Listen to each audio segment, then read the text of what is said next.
Welcome to the Interstate Mets Report with your hosts, Nelson and Chris.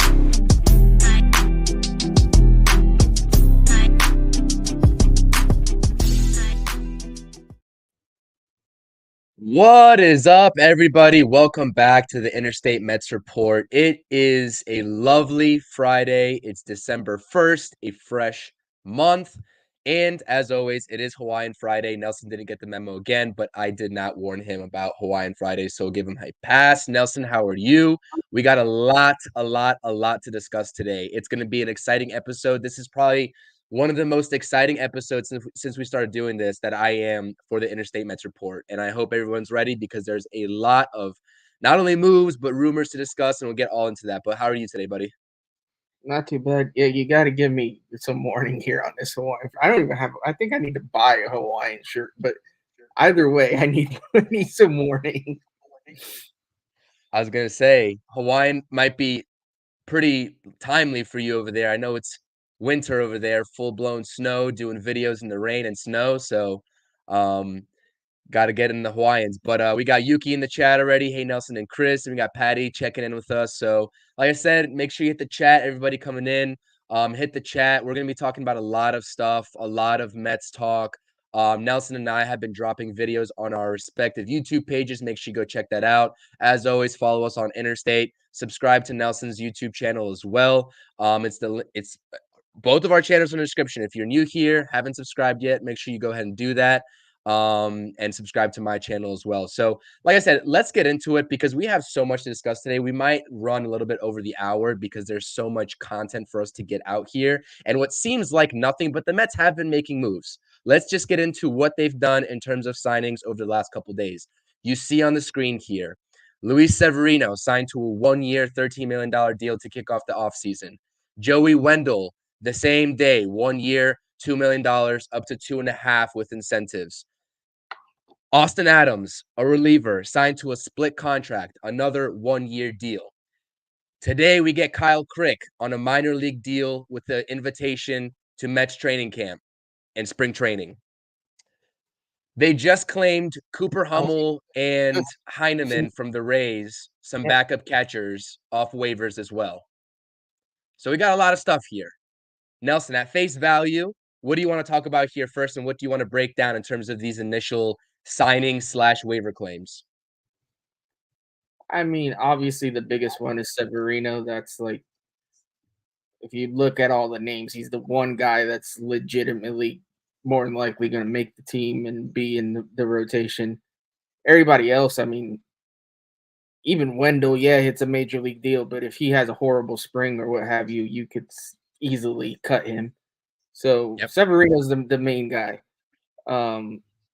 We needed back into the rotation help. That's the first thing we got. So we still need, some would say one. I still think we need 2 starting pitchers to bring in. Whether we sign both or not, we will see. But this is a good start. It's what we needed.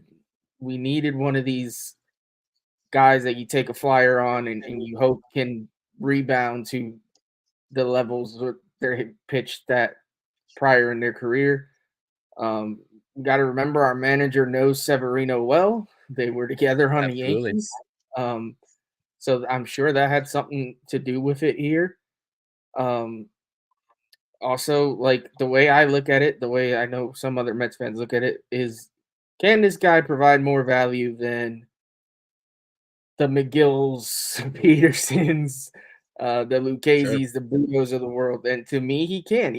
Last year was horrible, but prior to that, he has a track record of pitching relatively well. Does he stay healthy? Not necessarily, but for a back-end guy, I'm okay with that. For like a Glass now, where you're giving up prospects and $25 million, I'm not okay. And plus, Glass now would probably be more of a 3 starter, maybe even a 2, depending on who else you acquire. Like, to me, that's not a guy I want to rely on when he only pitches, hardly ever 100 innings a year. Like, he's just not worth it. So Severino, I'm good with that. Wendle, he's Guillorme's replacement. Maybe a little more expensive than Guillorme would have been, but arguably he has a better glove. I wouldn't even say arguably. He actually is better defensively than Guillorme. A little more flexible. He plays the outfield as well. He can't hit either. He does have a track record of hitting. Like, he had a couple years he hit 250, 260. He had that one year I think it was an Tampa Bay all-star Rays year, yeah. race. So he does have a little bit more of a proven track record than Guillorme really with the bat. So there's that. Austin Adams. I mean, you're just hoping you can do something with him and throw him into pitching lab, get Hefter to work with him. See, he has a wicked slider. So does Kyle Crick. Crick has some history of pitching. Has pitched somewhat decent in the past. But again, these are all just flyers. You got to fill out the roster somehow. You're not going to fill out the 40-man roster with all stars. Like, that's not realistic. We're not going to sign all stars at every position. Like, Mets fans that have this notion of like us just signing nothing but the best of the best. That's not nobody does that. It's not going to happen. We have another 8 spots I think open on the roster. Like, we're going to get more moves, and we're going to get some more moves that are not big moves. There are more moves like this. The Hummel's an interesting one. He has Stearns actually had him in Milwaukee, I believe, and then traded him. So he knows him a little bit. The other guy, the other catcher, I mean, it's again, more depth signings. In theory, you get enough catchers, maybe it makes like a Nito expendable if somebody wants him. Still don't think we would get rid of Narvaez, but who knows? So yeah, there's nothing wrong with any of these moves. We just got to wait and see what the big moves are going to be. Yeah, so I agree with you completely. So I'll just get a waivers that we claimed today. Heineman getting waived or getting picked up off waivers from the Tampa Bay Rays, and Hummel, like you just mentioned, getting picked up off waivers from the Seattle Mariners. So those guys are just absolutely depth pieces. Hummel's more, I think DeComo tweeted out, or actually it was Joe DeMayo tweeted out. Hummel's more of an outfield guy that can just happen to catch. That just happens to be able to catch. So Hummel's really more of maybe outfield depth. And like you said, this is just all 40-man roster kind of just filling that out. And I'm okay with that. I think everybody should be okay with that. But I just want to start from the top here and Luis Severino. And before I get into that, shout out everybody that's joining the chat as well. Keep hitting the live chat. Make sure you let us know what your opinions are on the moves so far. We got a lot to get into today, so I'll be moving rather quickly. But shout out Tom, Hit Squad. I do Giants content with. He's not even a Mets fan, but he's here. Appreciate you tuning in. Aaron's in the house. Shout out Aaron.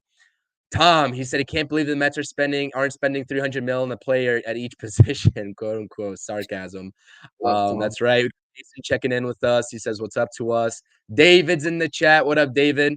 We need some commentary, some comedic relief today, David. Me and David got problems. He's yeah, you got the AI slandering my name on Twitter. I don't know what's going on. That's not me. Yeah. It's just not me. That's funny. You got to change your background, Hugh says. Yuki's happy the Mets are not in the Ohtani hunt any longer. There's mixed reports about what's happening with Ohtani.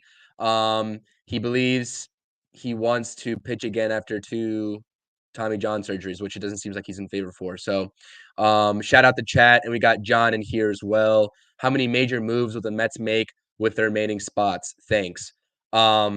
We can answer that, and that is up for interpretation. I'm not sure what you think. I'm just going to answer that at face value. I want to say up to 5. You said 8 remaining spots. I think up to 5. And by major, it really is depending on what your definition of major is, right? If you're like going major, maybe 2 or 3, Yamamoto can be in there, maybe a big bat. But I think a major trade in the bullpen is in the works too, probably. But like I said, the Mets are keeping quiet on all fronts. That's the most important thing to decipher of this. Luis Severino, credit to you, Nelson. You got off to a hot start when we projected our lineups for the 2024 opening day roster. You had Luis Severino in the back end of your rotation. I did not. Credit to you. And they got it done.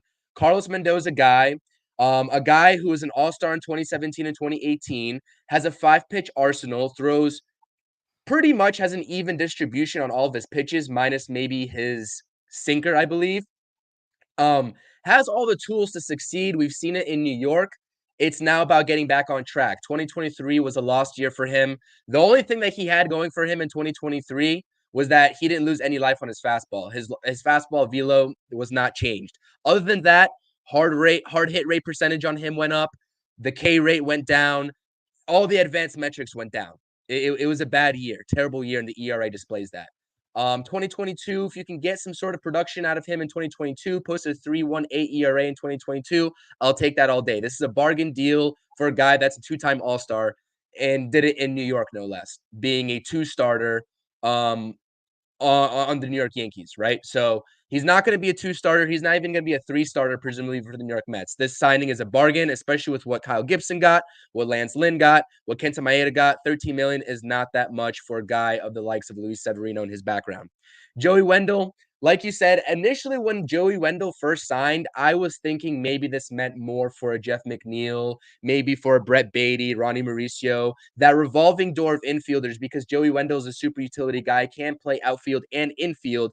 I thought it meant a little bit more, but now I'm hearing what I'm hearing.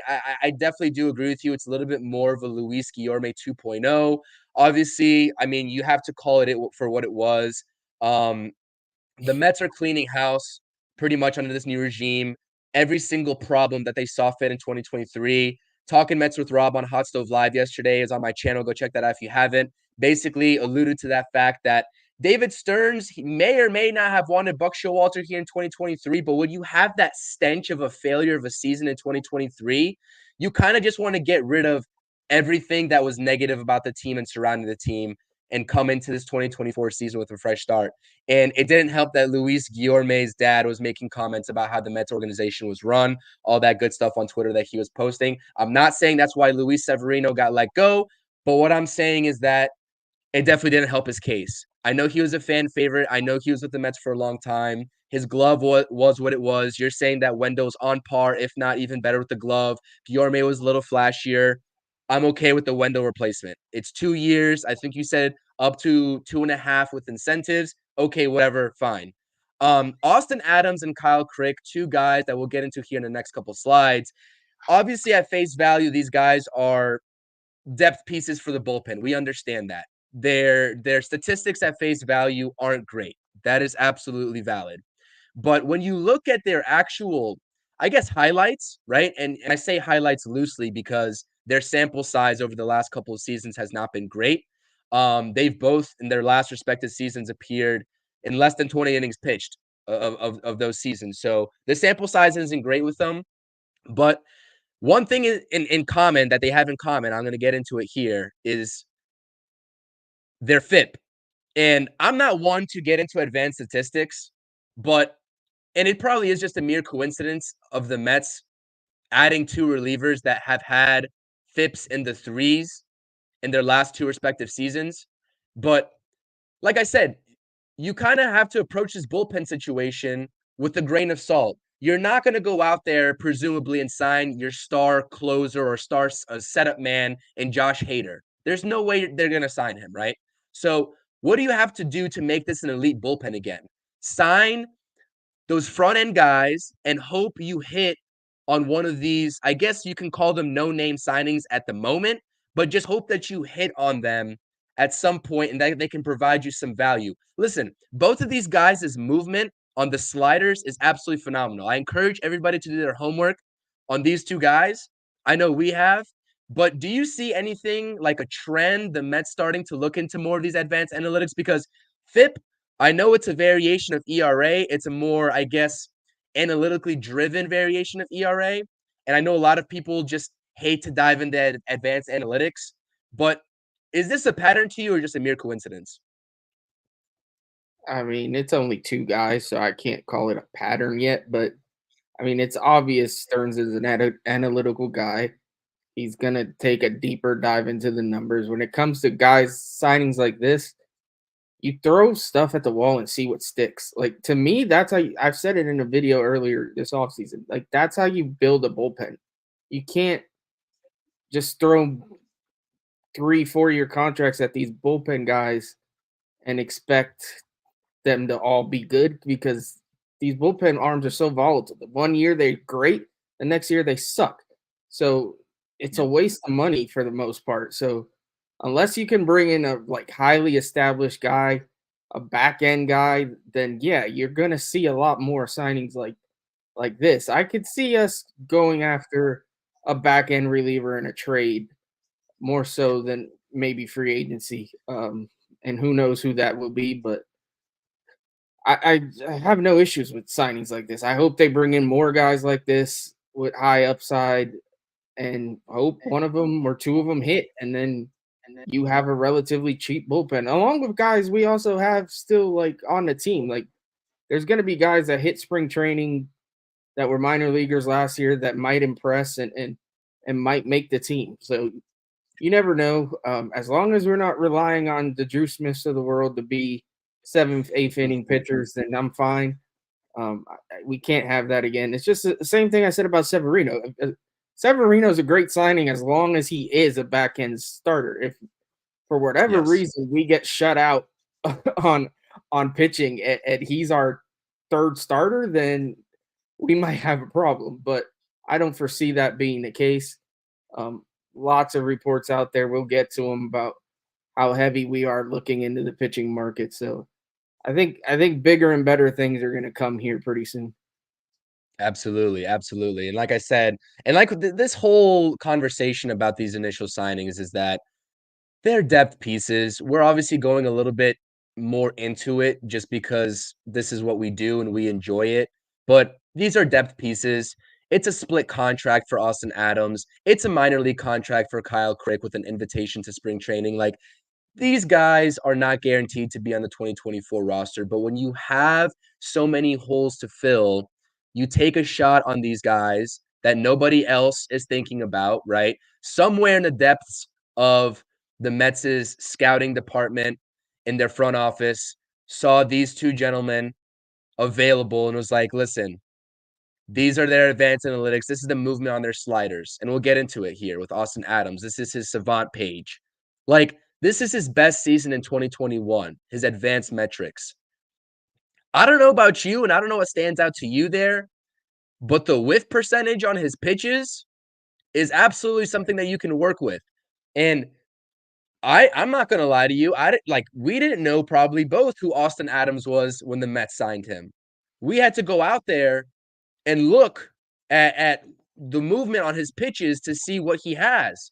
And so it's not surprising to see something like this show up on his advanced stats, but the movement on his pitches is something that if the Mets can utilize and replicate like this 2021 season, albeit he posted a 4.10 ERA in 2021, then you might have yourself a gem in the front end of the bullpen where you don't have to potentially rely on Drew Smith anymore. You can feel confident in the fact that you have a guy like Austin Adams coming in, a gem, and on a two-way contract because his contract is prorated. So like I said, I don't want to look too far into it. I understand that these signings may not be the sexiest of moves right now because it's so early into the offseason. But when you take a look at the past, these guys' careers really, and look at their best seasons and what they have to offer, if Jeremy Hefner and this coaching staff can replicate just a smidge of that, who knows? Maybe they don't make the 2024 roster. Maybe they get sent down to Syracuse and they light it up over there. Someone gets injured in the bullpen midway through the season. Austin Adams comes up and never goes back down because he lights it up. Like, weird things have happened and players are able to rejuvenate their careers. So, like I said, don't take everything that you see on Twitter for face value. The Mets are evaluating these guys. Even if they sign them, they're still going to evaluate them. And it's not a guarantee that they're going to end up on the opening day roster. I think we all know that. I don't want to insult anyone's intelligence, but I just have to say that and go for the record because the stuff that I've been seeing on Mets Twitter, I know it's always going to happen. I know we can't change Mets Twitter. But I just had to throw that caveat in there. Anything on that? He's like those metrics look decent. He's got to fix that walk rate though. That's ridiculous. Sure. Like he's Sure. not going to be successful if he's walking the ballpark, and that's the one thing that you hate to see out of your relievers is relievers that come in and just walk everybody. They automatically put you behind the 8 ball. So if he can't fix his command, then it doesn't matter how fancy these numbers look. He's not gonna make it, and that's fine. Like it's just we're taking a flyer. We're hoping that he can fix that command a little bit and actually be a reliable arm. But yeah, I mean, on face value, it's a cheap deal. It's fine. It's a two-way deal. None of these moves hurt. No, I truly do believe it. I know it's a common saying, but there's really no such thing as a bad 1-year contract. I just don't have any problem with this. And if you do, I don't understand why. Why? Exactly. I completely agree. Yeah, so just to caveat this, Austin Adams, coming off of a fractured ankle, I believe he had surgery to repair that. I think he fractured it when he was with Arizona, and that's why they put him on waivers. Other than the fact that he had over a 5 ERA with them in his time there in Arizona. And Kyle Crick did not appear at all in 2023, I believe, for whatever reason. I'm not sure what the background is on that, but I believe he was with the White Sox organization before that in 2022. So, like I said, the advanced analytics are what they are. Let's not look too much into these signings. We're here giving you the background just to make sure our viewers are also informed if they haven't gotten a chance to take a deeper dive already. But let's get into some of the juicier topics, and we'll circle back around with the rotation. I think it automatically comes back down to the rotation, man, to be honest with you.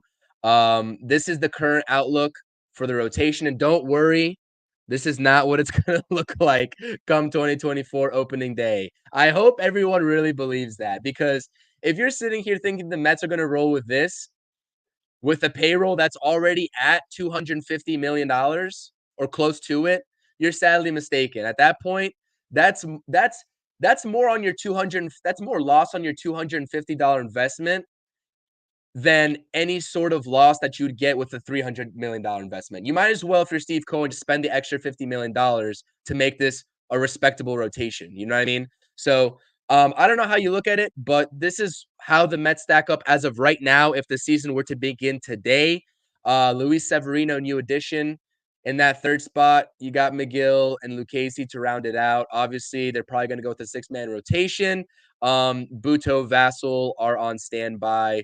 Obviously, Vassell is the guy that we need to see what we get out of him. But moving on past this, because like I said, I don't want to. This is an ugly rotation as if it were to end today. So this is what we got working with our remaining rumors and targets for the starting rotation to round this rotation out. Like you said, and you said it perfectly, Luis Severino, his upside for a 5th starter in this rotation potentially in 2024 is absolutely like I will take that any day of the week.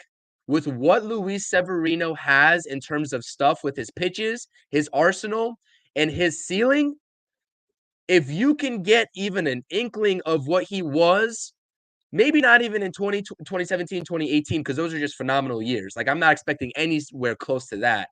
But anywhere close to that 318 he posted in 2022, maybe even a 350, I'll take that all day long, man. I don't know about you. The innings are an issue, though, right? When you think about this rotation, especially with the guys up top that Joel Sherman is reporting that they're going, quote unquote, full bore on, the rotation and the innings are going to be an issue in terms of navigating that through the entire rotation if Luis Severino is not able to stay healthy. Because we know Senga's in his year 2. We had to work around his innings restraints last year. Yamamoto and Imanaga, presumably, if you go after both of them or one of them, are going to be on an innings limit as well. Quintana has injury issues. Severino has injury issues. Lucchesi has injury issues. So what is your preferred approach to navigate that land and sort of make sure the Mets rotation is okay in terms of the innings pitched and making sure they get the most value out of their whole rotation, whether it's a 5 or 6 man? Well, that's why you have to sign at least 1 or 2 more back end. Like you have to take flyers on a couple other guys. Like and I'm talking about guys like not listed on this list, more lower end guys. Sure. Maybe on minor league deals as well. Like just because you need to go into a season. I mean, at least in my opinion, like 10 deep in with guys that are able to step in and pitch during the season. And because you see it all the time. You don't expect injuries to happen, but last year, right off the bat, we lost Verlander. And then it was just like a chain reaction. It's just when you have these issues with injuries, you have to have guys to fill in. So you're going to have to sign one of these top end guys, preferably Yamamoto, obviously, and then you got to go towards the lower end guys and the mid guys. If you get Yamamoto and E Rod, throw in another flyer, I think that's a pretty solid rotation given what you already have. Absolutely. Yamamoto and Montgomery, I don't know if that's a realistic combo. I mean, I haven't read anything exactly saying that we wouldn't go after both. We're rumored to be in on both, but I don't know if I can't tell yet if Montgomery is like a backup plan to Yamamoto or if they seriously are considering them both at the time. I mean, both right. Would be awesome. But it's hard to tell where exactly, like the wording on some of these reports is a little weird. But I'm all for Yamamoto. Obviously, Imanaga would be another great get. Like, sign me up for that too. I saw that he's probably going to get like a deal similar to Senga, which I don't have a problem with that. That's a pretty Senga's was a steal, absolutely. Yeah, so yeah, those guys I like. I like most of these guys on this list. Giolito, hell no. I don't want anything to do with Giolito at all. Like, I don't just know. Woodruff would be an interesting guy to stash. So would Tyler Mahle, another guy that's injured. Lugo, man, I love Seth Lugo. I don't know if a reunion there is realistic. But man, I really like Seth Lugo. He was always one of my favorites when he was here. I know these reunions don't always work out all that great, so we'll see. Hefner's still here, and Hefner was a guy that never thought of him as a starter. Like they wouldn't really give him that opportunity, and obviously he is going to want to start. So I don't know. Let's see. I wouldn't. You tell me our two guys are Yamamoto and Lugo. I'm fine with that too. Like, and then like I said, another like if you can get another guy or two on like a minor league deal or a really cheap 1-year deal, that's fine. But yeah, we need at least we need an ace, and then we need like a mid-tier guy, in my opinion. Yep. And I think we'll get that. And trade market's also a possibility. Like, we're sleeping on that. I know the reports have said we're not looking to trade prospects. Like, you don't necessarily have to trade all your top prospects to get a guy. And I know people hate to hear it. Jeff McNeil is still an option to get traded. Jeff McNeil's a guy you could use to get a starting pitcher. Joey Wendle so happens to play all the same positions that Jeff McNeil does. Absolutely. Not saying he's as good a player, but we have other middle infield options. So, it opens up possibilities. So there's ways to get pitching in the trade market. Obviously, there's free agent options. I hate that it sounds like Yamamoto is going to take another 2 or 3 weeks to sign, because it'd be nice to get this figured out with Yamamoto sooner than later, because I don't know that these guys, that's one of the things I asked on X today. Like, do you sign Montgomery with the idea that maybe that takes you out of Yamamoto, or do you wait? And then if you wait, you could possibly be screwed and not get either one of them. So there's like all this like there's things hanging in the balance. So you kind of, I don't know, you just gotta hope and wait and see. Here comes MEZ again. Who's giving up a good starting pitcher for McNeil? I'm not saying we're getting an ace for McNeil, and it's probably not just McNeil straight up, but you can use McNeil to not have to add as many prospects to a deal. Like McNeil and a prospect or two instead of 4 or 5 prospects for a pitcher. Like, if you get my drift. Keith from Shea and Sons brought up an idea that McNeil and whatever for like a Barrios type deal. I was intrigued by that. Barrios would be a decent middle of the rotation arm. I know, and their contracts are honestly not that off. I think Barrios does make a little more money, but I was intrigued by that deal. It's something that I would consider. So I'm just saying you could use Jeff McNeil in the deal for pitching. Like, you don't have to get everyone from the free agent market. There are other options. Yeah, no, I agree with you. And before I get into my spiel, I just wanted to say, if you've been a staple on this show so far from the time that we started, especially approaching the offseason toward the tail end of the regular season, let's hear it for Steve Cohen's first signing. Let's hear it for the Mets starting to make some moves. Pack your bags, sir. Steve Cohen just bought you. It is officially that time of the year. It is the offseason. The Mets are making moves. The Mets are making signings. My next question to you is, as I display this, according to Joel Sherman, the New York Mets are going after those top 2 guys there coming from the Japanese league. Are you signing up for a rotation like this in 2024? You signing up for this? Because I am. Yeah, I would have maybe put. Show me that graphic again.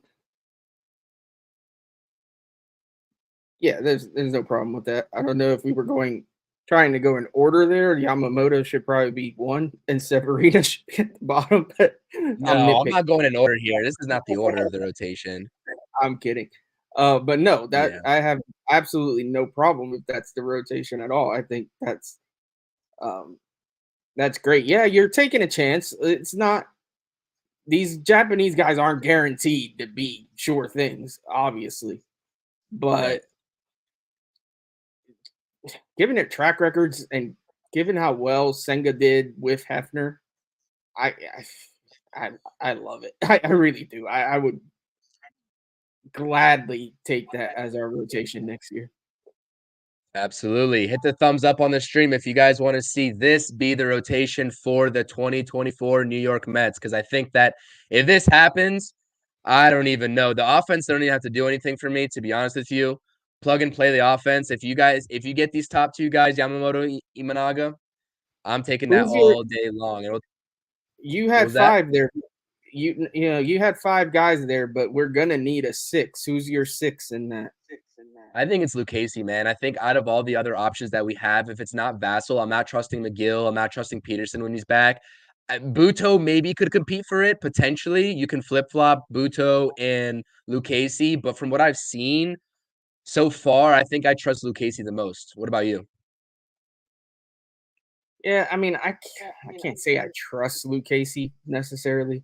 I don't love any of those options, but if your top 5 is that good, then I feel like you can mix and match with those other guys and figure out a 6 somehow. Like, either you don't necessarily have to roll with one guy. You can mix and match. Exactly. And maybe, like you said, we can bring in another guy on another minor league deal or something. But yeah, I don't love McGill. I definitely don't love Peterson. Lucchesi, he had like 2 good starts and the rest were like whatever. He's got his anxiety issues that I'm not in love with that scare me a little bit when it comes to him. But yeah, I mean, who knows? Maybe Budo steps it up. Vassell, to me, honestly, it's an option. Honestly, I think at some point next season, Christian Scott's going to be up and be in the rotation. I don't know. It's probably not going to be early. I really think he will be second half of the year. He's going to be in the rotation at some point. I think he's our best starting pitching prospect. I love his stuff. He was the minor league pitcher of the year. He's not going to be if he is in Double A, it's not going to be for much longer. He's going to move to Triple A pretty soon, and I think he's going to work his way into the rotation mix at some point towards the end of 2024. Yep, absolutely. And he was the minor league player of the year for Double A, right? He was with Binghamton. Yeah, he was I think for the Mets named them the minor league. Like just for the Mets organization. Oh, okay. I see. Okay. Yeah, man, I'm agreeing with everything you're saying. You can mix and match down below. I think we got a couple comments in here. Joey Lucchese, Stevie Mac, shout out you for tuning in. Regular listener of the Interstate Mets Report. You got Chirv City for the 6th spot. Patty wants Budo. Yaman saying that I'm pretty sure you need a 6, right? I think we all agree that they need a 6. So, I think Lucchese is fine. I think he's fine. He does it if you need to mix and match because Lucchese somehow goes down or whatnot. At worst case scenario, you can try out a Vasil if you want because he's the most ready pitcher in the minor leagues, or you can pivot to McGill. Every 6th day of McGill is not going to kill us, but we want to just limit that as much as we can, right? But like you said, in terms of your question that you posed on X today, I saw that and I was really intrigued by it, talking about obviously Yamamoto is probably going to be the last domino to fall in the starting pitching market, if I had to guess, because the recent reports are saying he first started off valued at $200 million over probably 6 or 7 years, right? Probably most likely 7. He's 24 years old, going on 25, younger than Kodai Senga was when he came into the league, right, last year. One of the Japanese league's best pitchers of all time, right, statistics wise. We all know what Yamamoto brings to the table, but now his value is going up. And that's something that the league has to figure out in terms of all these competing teams talking to Yamamoto, is that and Yamamoto himself and his agent, because if it goes from $200 million and that's what it started at and it's creeping its way up, now it's maybe 250, and now you're hearing some rumblings of potentially it going up to $300 million. That's a hefty investment for anybody to make for a player that hasn't stepped foot on a major league diamond already. And I'm not saying that is a knock against Yamamoto. I firmly believe he will be phenomenal at the major league level. All I'm saying is food for thought. You have to think about that aspect. So your question is definitely valid. Do you wait for that $300 million investment and potentially still losing out on Yamamoto and losing and running the risk of not signing an E Rod, not signing a Montgomery? Because all these guys, Imanaga, Montgomery, Rodriguez, even Lugo, they're all going to be gone by the time Yamamoto signs, presumably. I would think so, at least. That's what I'm speculating. So it's definitely a valid question, and I don't know how the Mets go about that. I personally think you do wait for Yamamoto because I think the upside and the ceiling of Yamamoto is higher than anything exponentially than what you're going to get from Jordan Montgomery. That's how I look at it.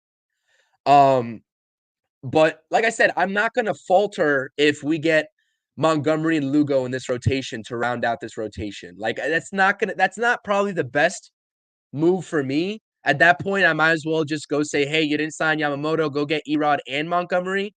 But there's a lot of different combinations you can play here. And if you didn't tune into my channel, I dropped a Brandon Woodruff video explaining on whether the Mets should take a flyer on him or not. He's in blue and the rest of the guys are in orange. If you don't know, he had shoulder surgery, had a shoulder injury, which prevented him from making his appearance in the playoffs for the Brewers this past 2023 playoffs. He's not going to be pitching in 2024. He is a top 10 pitcher, no doubt about it. Statistics and just his pure arsenal of pitches when he's healthy. He is a free agent because the Brewers non-tendered him. They didn't want to pay his $11 million for him not to throw a single pitch in 2024. For me, if you're going to take the cheap way out in 2024, I'm not saying that's what the Mets are going to do. I'm not saying that. So don't get on me in the comments. I'm not saying that. But if that is the plan, then take a flyer on Brandon Woodruff. Have a top 10 pitcher, presumably at a contract-friendly rate. Pay him, take him on the payroll in 2024, and have yourself a top 25 pitcher or top 10 pitcher in 2025 comes back. What do you think about that, Nelson? Any thoughts on that? I know it's like a hypothetical. I get it, but like you got to think about it at least. Yeah, I mean, it depends. Like, we go back to this argument of like there was this prevailing thought for a while that Steve Cohen wanted this reel back on the spending this year, and that we might necessarily not go after any free agents or any big time free agents. I don't buy that for a second. Yeah, and I don't buy that. So if that is what you're doing, then I think a Woodruff deal could make some sense in that it does set you up. If you're pivoting to 2025, that sets you up to 2025. As for that, Sure. I want that comment real quick. This one right here. Two issues with this is, to me, it's not fair to give Hefner grief for that bunch of guys and then not give him any credit for Senga. Like, obviously, he doesn't get all the credit for Senga. Senga's a talented pitcher, but he has to get a little credit. And let's face it, let's not act as if McGill, Peterson, and Drew Smith are guys that were supposed to have like this spectacular potential and they haven't lived up to it. None of these guys were like huge prospects, like not a single one of them. They're just guys that happened to make it up, and we needed them earlier than actually probably we wanted to need them, and they aren't that good. They're not good pitchers. So I think that's a little unfair. I don't love Jeremy Hefner, but I think it's unfair to just not give him any credit for a Senga, but then knock him for all the other moves. I just want to say that. I saw some comments about Yariel Rodriguez. I'd love to have him. I don't think a lot of teams view him as a starting pitcher. I think he has said he wants to start. I don't see him. I see him more as like a bullpen guy or a swing guy, like a Trevor Williams guy. And I'd love to have that, depending on what kind of deal he gets. So yeah, I'm all for Yariel Rodriguez. I don't think he's necessarily a fit for our rotation. And that's all. Yeah, that's pretty much all I want to say. That Emezy's just gonna keep going on Hefner. Who has he had? I'll pivot back to who has he had up in the rotation that has had the upside that he would be able to make better. He had Jacob deGrom, who was already a star, and was always hurt. Again, we run McGill, Peterson, Drew Smiths of the world. He just hasn't. He hasn't really had anybody to work with. I need to see how he does with like a Christian Scott, a Mike Vassell, guys that do actually have some potential that have been thought of as decent pitchers. Because to be honest, he's had a lot of crap to work with. Yeah, you could argue he helped Luke. These random guys, it's just you never know. Like some guys have had really good seasons while here, but again, are you giving Hefner all the credit? Probably not. But I'm not giving him all the blame either. That's all I'm saying. Is like you can't just blame him for everything and then not give him any credit when a guy does well. Like I just think that's unfair. So that's I think me and Emezy goes back and forth like this. Eventually we tend to like meet in the middle somewhere. So definitely. Shout out Emezy though. We always appreciate everyone supporting though. Shout out Emezy. He's always keeping us on our toes. Yeah, it's pretty much. It's just chill, Emezy. Like I'm trying to give you credit, and you're like taking shots. Like, calm down. I want to address this one though. This is a yes for me.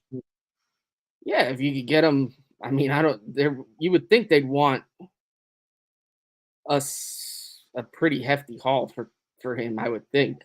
I don't know what his contract is. I'd have to look that up, but I think he's signed for. Is he signed for a few years? Let me see. I thought he got an extension, but I could be wrong. Let me check. Yeah, I mean it's gonna take a few prospects to get him. But yeah, you'd love to add a guy like that to the back of the bullpen. Bednar was a name I've brought up multiple times. Similar deal. He signed for a few more years. If we could get a guy like that on the back end, that'd be great. I'm not gonna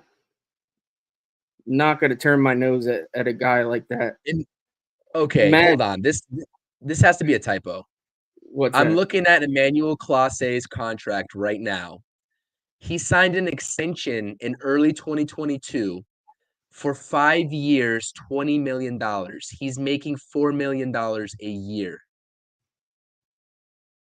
Are you serious? And he has control all the way until 2027.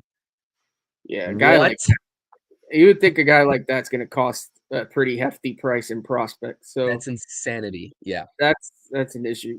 Matt basically that's my point. Is like you can give him grief, and he does deserve some grief. But to me, you have to be able to give him credit as well. I think too many Mets fans, with not just Hefner, but with the team in general, it's like we want to knock guys and tear guys down, but then we never give credit like at all. So it's like, yeah, I hate that about this fan base. It's not just this fan base; every fan base does it, but it feels like it's a little more. I don't know. It just seems like it's worse with our fan base sometimes. It's just we tend to skew so negative, and maybe it's because we haven't had much success, but I don't know. Well, and I get it too, though. I get it. The whole like LOL Mets thing, like there's a lot of things that goes wrong with the Mets organization at the end of the day. But it's like if you choose to be a fan like that on every given day of the season and even in the off season, like you're gonna age really quickly. Like I just don't know what to tell you. That's just not a way that you're set up for success in the long run if you're going to let every single thing that this team does wrong bother you. Enjoy the wins when we can get them. We'll be here to talk about them. We'll be here to be talking about their questionable decisions as well. We keep it objective on here. We're not here at the Interstate Mets Report. We are not homers for the Mets. We call a spade a spade. Shout out Keith. But yeah, like I said, we're here to talk about this team objectively. And I think that's what all fans, I think most of our viewers here also do the same. And at the end of the day, everyone's a Mets fan in here. Like at the end of the day, if you're a Mets fan, you root for the team, I got respect for you. I'm not here to fan police, but it gets a little ridiculous sometimes. And I want to say that. So I completely agree with you. Got my boy from Fat Boy Fadeaway Sports. I appreciate you tuning in. That's my guys over there. Make sure you go check out their podcast as well. They do a great podcast on the West Coast. If you want some insight on West Coast teams, Giants, your Padres, your A's, they're A's fans over there. Portland, man. I feel so bad for them. What's going on with the Oakland A's? Shout out them. So make sure you go subscribe to their channel as well. Want to show some love because they always show me love as well. Matt's saying it's only because it's you, Nelson. People act the way they do because they like attention also, for sure, 100%. We got Talking Mets with Rob in the chat.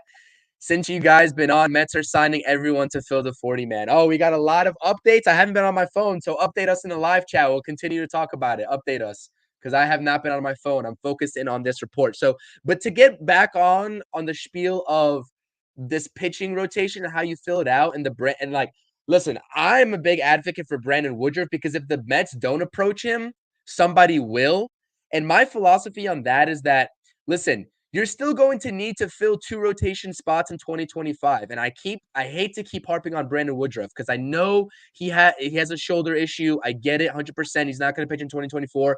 Luis Severino's on a 1-year deal. Quintana's has 1 year left on his deal. You're going to have 2 spots you need to fill in the rotation next year anyways if Luis Severino doesn't pan out and you don't want to extend him.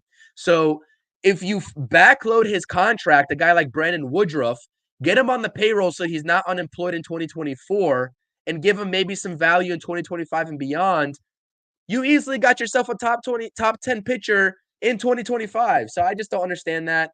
I don't understand like not taking a flyer on him at least if the value is there and he's willing to accept what the Mets have to offer. That's all I'm saying on that. But like I said, I think that's a move you worry. I think that's a move you worry about later in the offseason. I don't feel like I don't think anybody's jumping on signing Brandon Woodruff right now, anyways. So I think that's a move that can wait. See what else you can do and who else you got, and then when it comes to it, if you want to do something like that, then we figure it out. But Absolutely. you're a credit to MEZ. I know he likes to freaking argue with me, but I'm giving you credit that he does make a good point. That injury is an injury that is very hard to bounce back from. But I hear you. if it's a cheap deal, if it's something where he's like taking pennies on the dollar for a couple years, so somebody will give him a shot, I can't argue with doing that. It's not going to break the bank. I don't think it's going to hurt in any way. But like I said, I just think that's something you deal with later on and figure out the rest of your rotation before you worry about 2025. Absolutely. Like I said, I think Tom said it in here as well. If he's still tuning in, it's like I tweeted about it because I'm just so enamored of Brandon Woodruff. I was shocked that they non-tendered him, but it makes sense at the end of the day. I'll be right. That's a later offseason move. So, let's see here. Mets signed 2 minor league catchers. I wonder if that means Parada's on his way out. I don't think so. We talked about those waiver claims, and we also talked about Crick and Hummel as well, Rob, when we first started this stream. Like I said, they're depth signings. I don't think that means anything for Parada, but we'll continue to monitor that situation. I don't think any signings that the Mets are making right now, especially the waiver claim guys, have any impact on a guy like Kevin Parada, who's sitting at number 5 in the Mets organization. But you never know. You never know. Absolutely, man. Absolutely. Appreciate you, Darren, always tapping in with us, and likewise as well. Tom says Rumble Ponies tweeted a picture of Yamamoto and a Rumble Ponies jersey with eye emojis as the caption. Are the Rumble Ponies trying to tell us something that they're not supposed to be telling us? But yeah, before we get into anything else, we're going to be talking about some bats. Like I said, everyone tuning in, make sure you subscribe to both of our channels in the description down below. Hit that thumbs up for us. Everyone in the chat, if you can hit that thumbs up on either stream if you're watching, subscribe to the other person's channel with whoever you're watching on.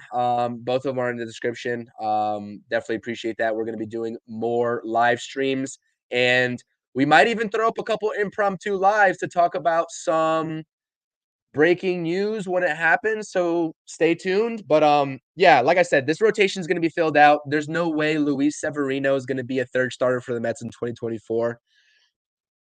Excuse me. Sorry, I'm under the weather a little bit. So everybody can relax. Nelson, take it away because I got a cough really bad. All right. I don't really know where we left off. I don't know if he mentioned this or not. I got no problem with having a little fun, but whoever did that, if Yamamoto to the Mets doesn't happen, they might not have a job anymore because this fan base is insane. And we know they take everything way too seriously. So I don't know if it was the greatest idea to tweet that out. But Absolutely. I mean, it's all in fun. I get it, but that not with this fan base, that is not a good idea. We just can't. We don't know how to joke about things. No, not at all. John was even saying too, that's a guy that if it's a lie, it's a guy that he wants that's going to lose his job. Absolutely. Darren's curious about the Woodruff deal, considering he won't pitch. Would the Mets give him 3 years? Like I said, if you backload that contract, it's certainly plausible. I hate to keep driving that home. That's a later offseason move, but if teams are talking to him and you can be one of those teams and secure him, give him however much he wants in 2024. If it's not egregious, maybe work out a penny pitching contract. I don't know what his market's going to be because, like MEZ's saying, like Nelson was saying, shoulder injuries are tough. You know, for a pitcher, they're absolutely tough.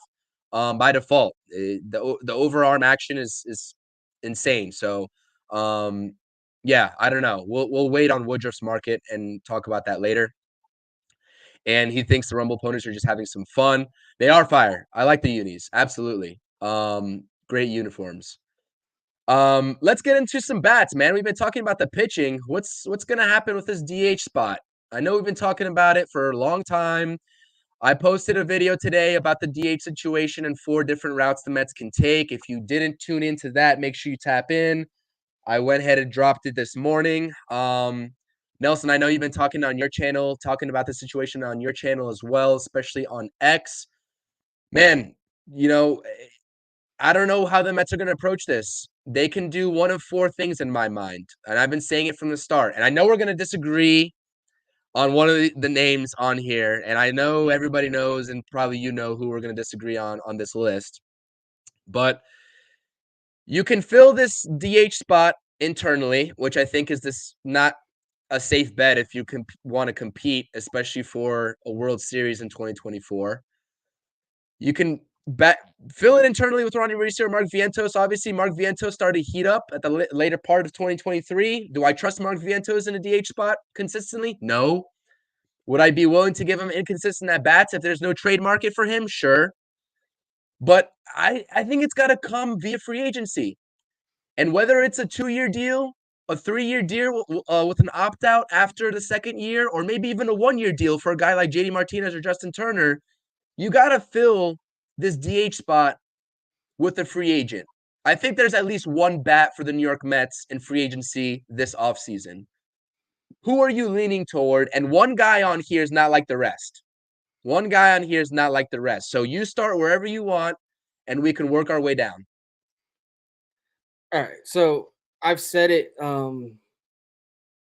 countless times. I think we're going to focus heavy on pitching. I could see us going very cheap on the bats.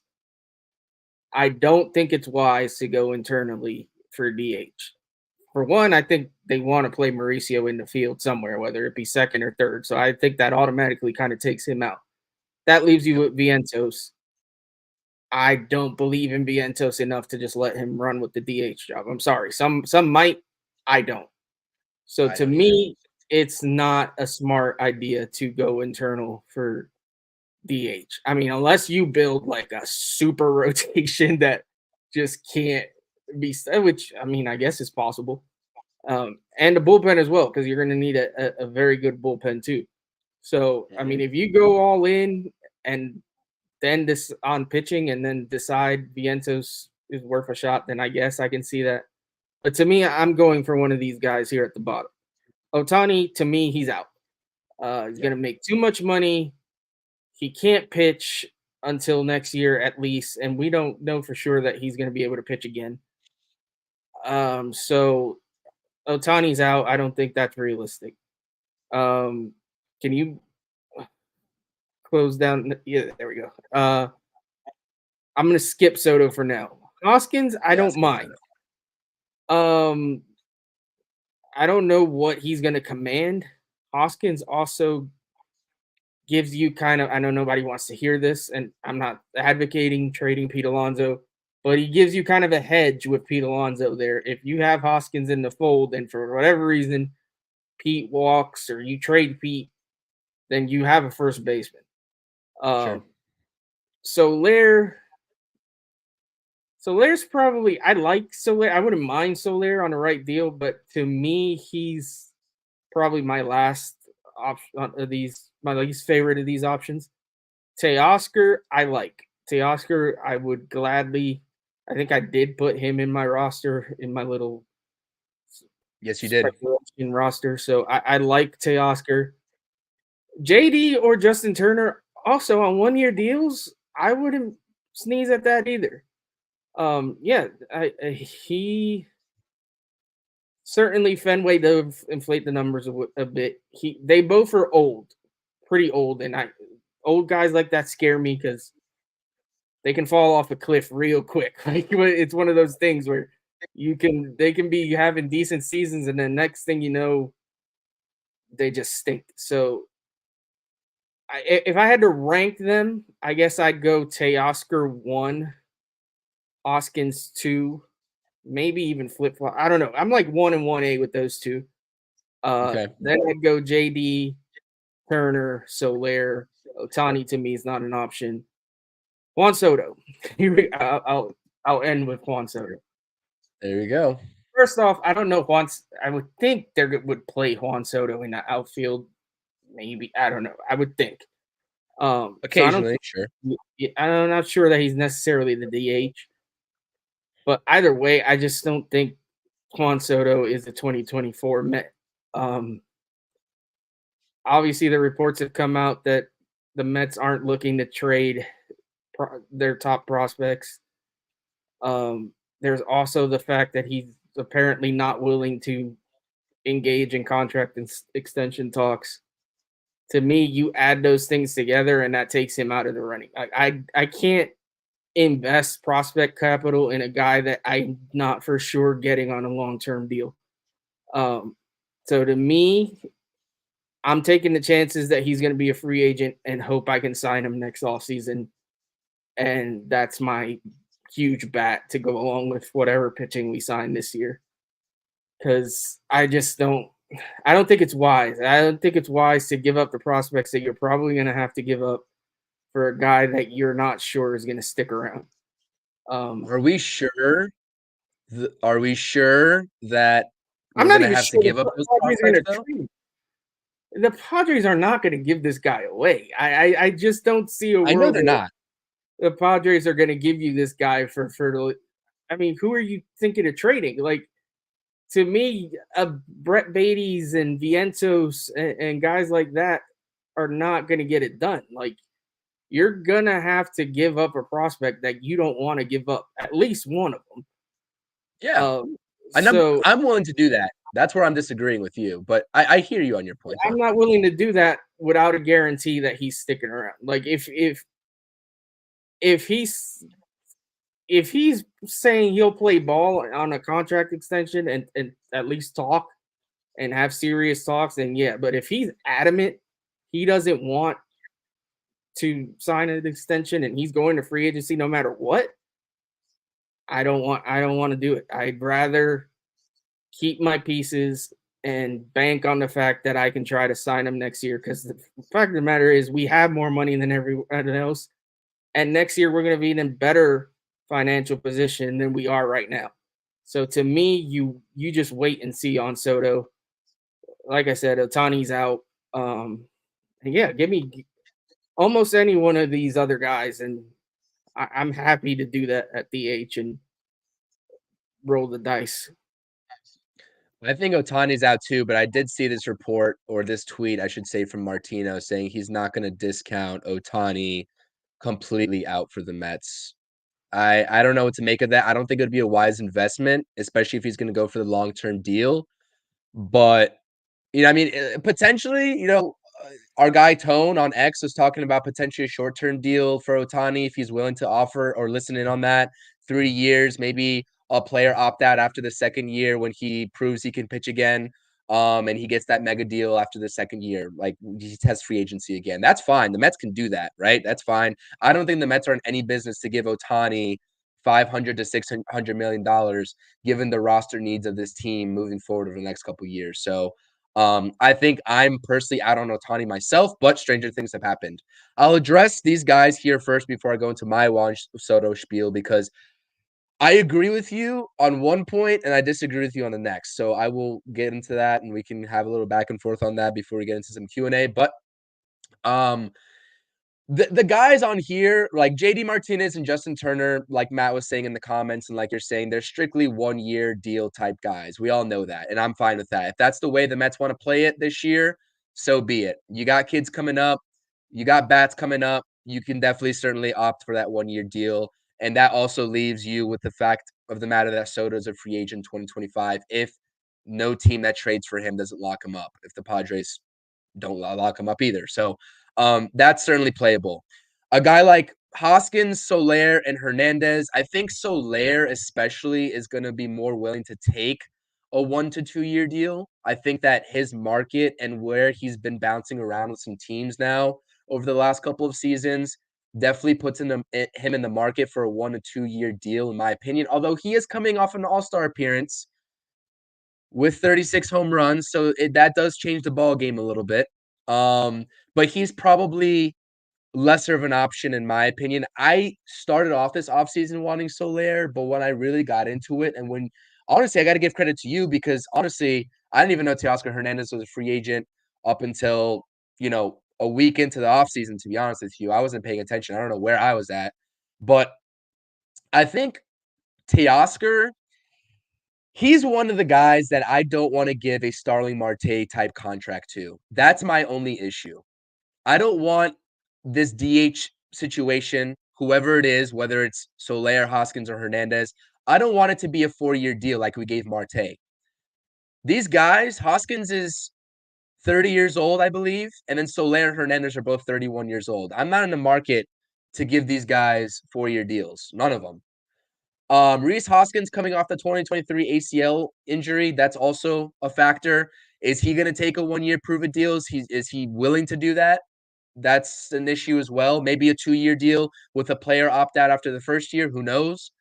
But those short-term deals, if they're willing to take a 2-year deal straight up or a 3-year deal with an opt out after the second year, a team opt out, I'm more than willing to do that for those 3 guys in the middle, Hoskins, Soler, or Hernandez.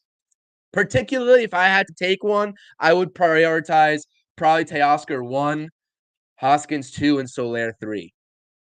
For the simple fact of the matter is that Teoscar Hernandez, I know he doesn't play great defense. He has a good arm. That plays in left field.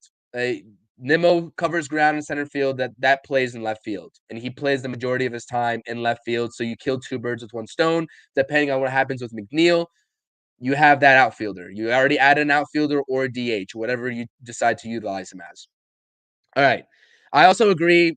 Ronnie Mauricio, probably, maybe I would be willing to listen to if they sold me on his potential as a DH, but I agree with you. He's going to want to play the field, and the Mets would be pretty dumb not to have him play the field. I think he's pretty much shown in that short sample size last season that he's able to.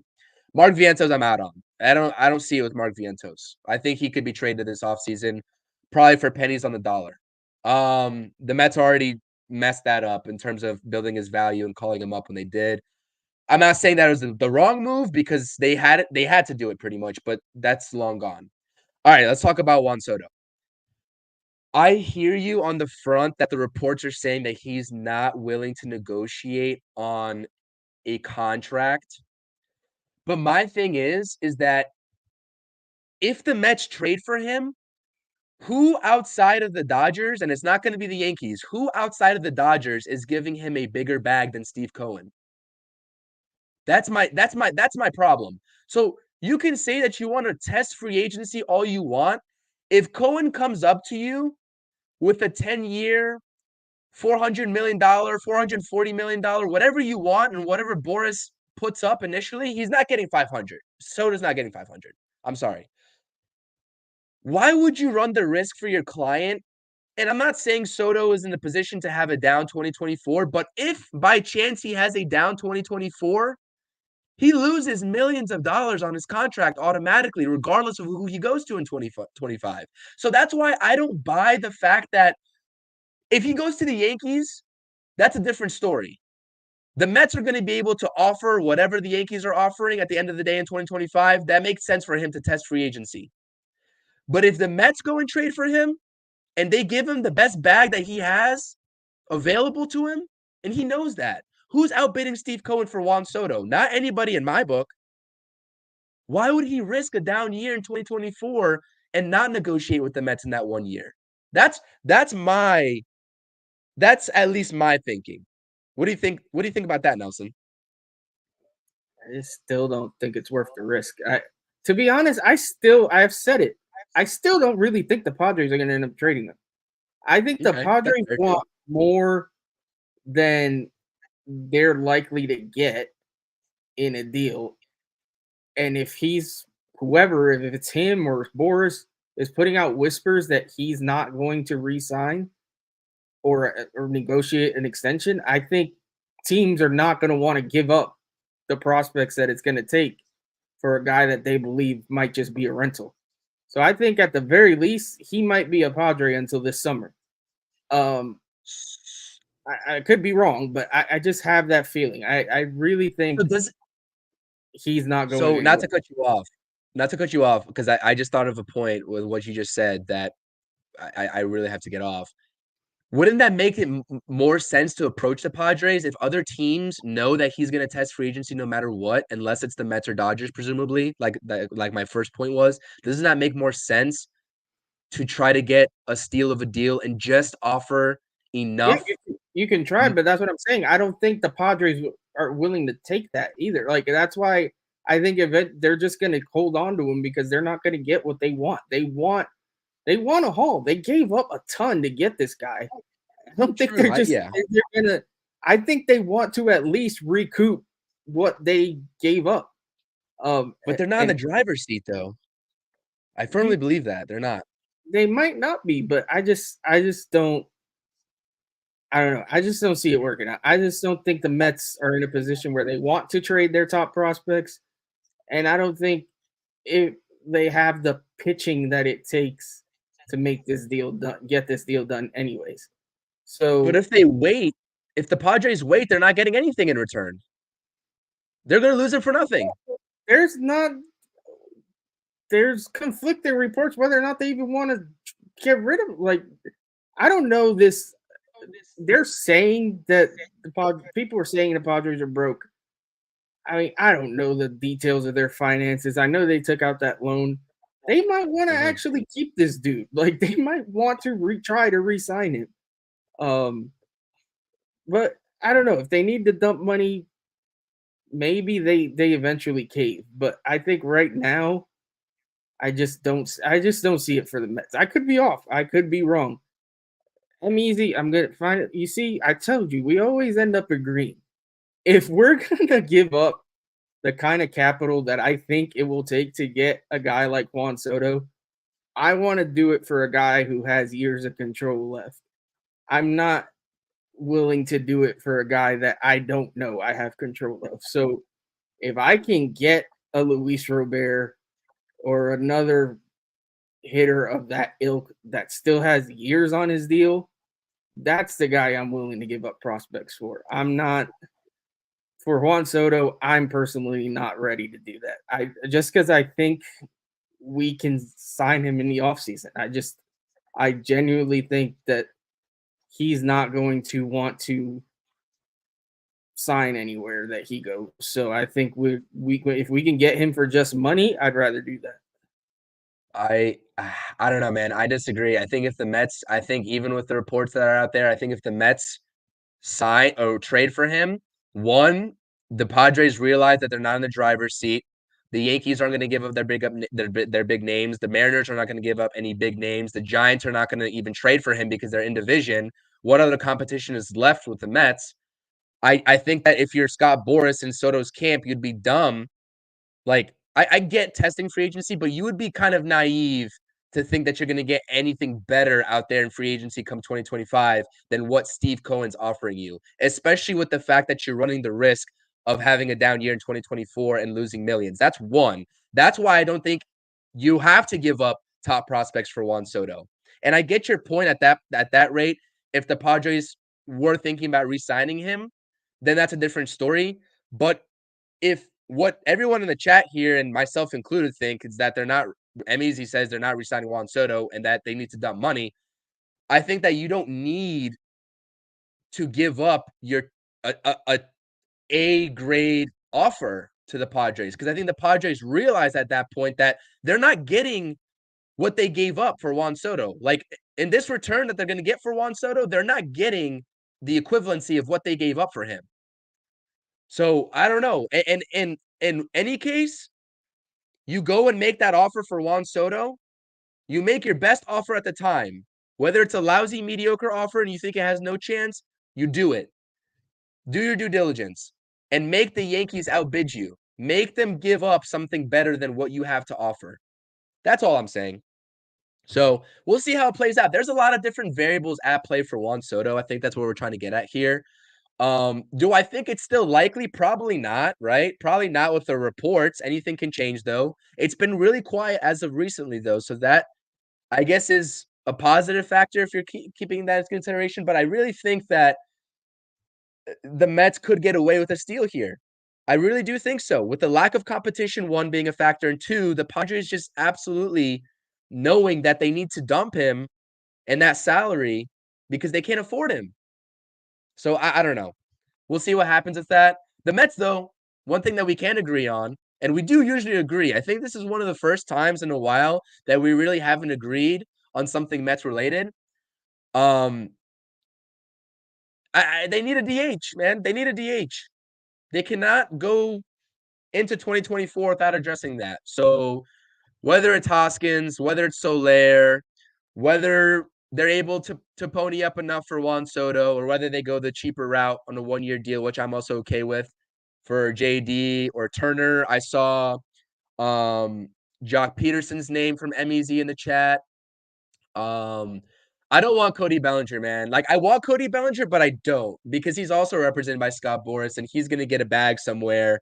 And I don't think he's really deserving of that after that year. I get it was a great year, but I think we're both out on Cody Bellinger, right, Nelson? Yeah, I've never been a Bellinger guy. Yeah. That contract year stuff scares me. Like I don't contract year wonders scare me in general. Is another reason I don't like Blake Snell either, among other things. But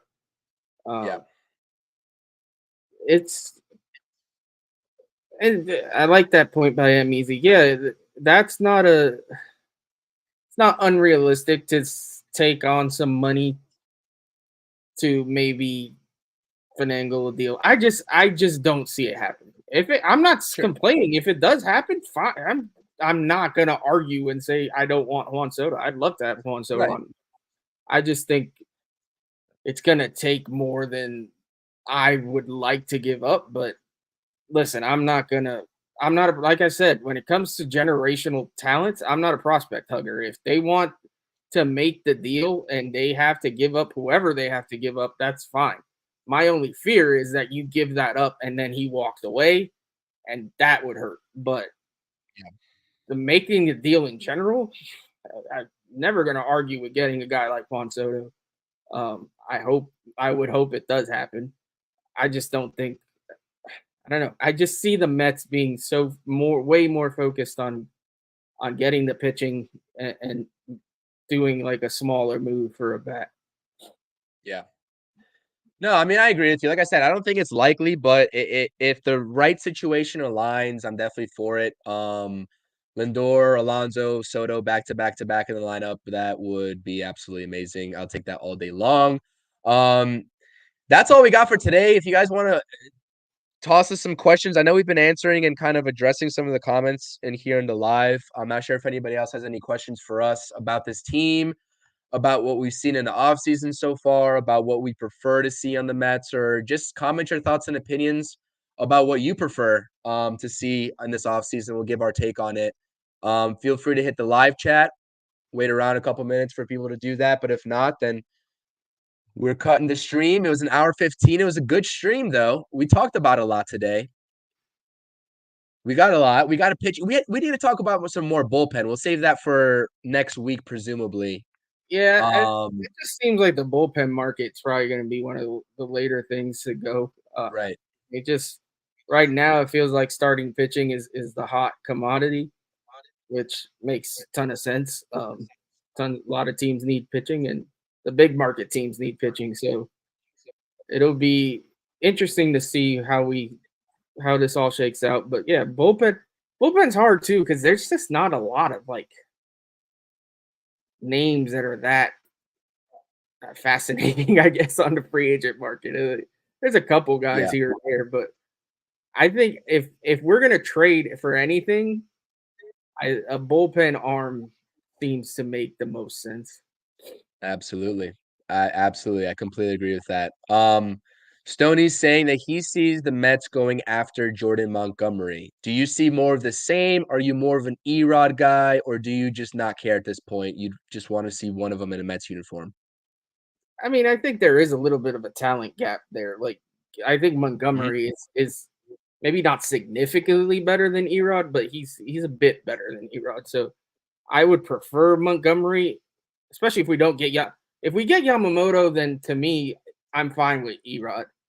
If we don't get Yamamoto, to me, Montgomery becomes more of a need, because there's pitchers available, but there's a talent gap there. So we need an ace, so, or at least it's some top end, a 1A, a 2 guy. So like, yeah, Montgomery, if we could get him, that'd be great. I'm still all in on Yamamoto, man. That's my top target. He will be until he signs elsewhere. Hopefully the Rumble ponies weren't just dicking around either. I think they were. But man, that would be awesome. I don't think it matters what I'm doing, where I am. If we sign Yamamoto, well, see, that's tough. Like, I feel like I would just go live no matter what, no matter where I'm at. But also in the back of my mind, I have that whole like Carlos Correa freaking PTSD where nothing's official until like he actually passes a physical. But yeah, I feel like that's one of those things. It could be 3 a.m. and I'll jump out of bed and freaking like go live. And that's what happened with the Correa thing. I was in bed. It was like, what was it? It was like 2 a.m. for Correa. Yeah, and I was jumping up and down, and that situation was a mess. Yeah, but so nothing like that happens again. But yeah, I see MEZ's comment. Yeah, I like that about them too. They are guys that have handled the pressure in New York and Boston. They both seem to be East Coast guys, so that could be an advantage for us. I know Montgomery's wife is like, she works in Boston or something or the other. I know he is in Boston during the offseason for some reason. It has to do with his wife. So, I mean, maybe that gives the Red Sox themselves an inside track. Sure. But New York is close enough where I think we could work. That could be worked out. So if he wants to stay on the East Coast, I'm all for that. So, yeah, man, let's just hope. Winter meeting's coming up on Monday. There's gonna be a ton to talk about. So let's hope for good things. Yeah, and my thing with the Jordan Montgomery versus E Rod thing is that, like, I don't know about you, and I know it's hard to speculate about what both those guys are going to be asking for a contract. I believe they're both 30 years old. Fact check me if I'm wrong, but I believe they are.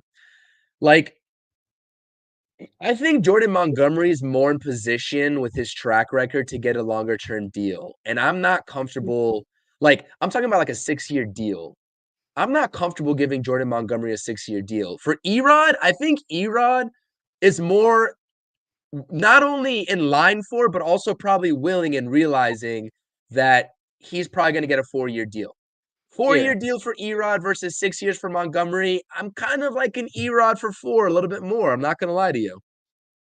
Yeah, it's one of the reasons I very much like Jordan Montgomery as a pitcher. My issue with Jordan Montgomery as a pitcher is that I felt he had played himself into more than he's worth, because of his playoff performance.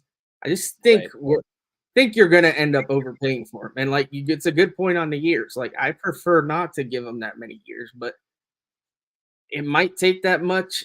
And if you're in a situation where you don't know that you're getting Yamamoto and the rest of the guys on that list are not on Montgomery's level, you might just have to give him that.